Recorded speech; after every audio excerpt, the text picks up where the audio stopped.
അയോധ്യ, പ്രയാഗ്രാജ്, വാരണാസി ഈ 3 സ്ഥലങ്ങളും 5 ദിവസം കൊണ്ട് കണ്ടുവരിക എന്ന് പറയുന്നത് കുറച്ച് ടാസ്ക് തന്നെയാണ്. പക്ഷേ ഒരു പാക്കേജ് ചെയ്യുമ്പോൾ ഒരുപാട് ദിവസങ്ങളായാൽ ആളുകൾക്കും ബുദ്ധിമുട്ടാണ്. അതുകൊണ്ടാണ് നമ്മൾ ഇതൊരു 5 ദിവസത്തിലേക്കാക്കിയിട്ട് ഒതുക്കിയിട്ടുള്ളത്.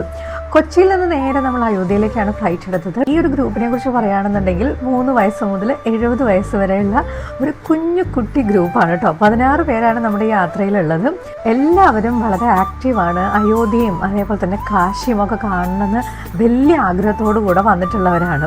അപ്പോൾ നമ്മൾ അയോധ്യയിലെത്തി നേരെ റൂമിലൊക്കെ ചെക്ക് ഇൻ ചെയ്തതിന് ശേഷം ഒരു വൈകുന്നേരത്തോടു കൂടെയാണ് നമ്മൾ സൈറ്റ് സീയിങ്ങിനായിട്ട് ഇറങ്ങിയത്. ആദ്യം തന്നെ നമ്മളൊരു ചെറിയൊരു ഹനുമാൻ ക്ഷേത്രത്തിലേക്കാണ് പോയത്. ഇവിടുത്തെ നമ്മൾ ഒരുപാട് സമയമൊന്നും സ്പെൻഡ് ചെയ്യാണ്ട് ഇവിടെ പിന്നെ വലിയ തിരക്കും ഉണ്ടായിരുന്നില്ല.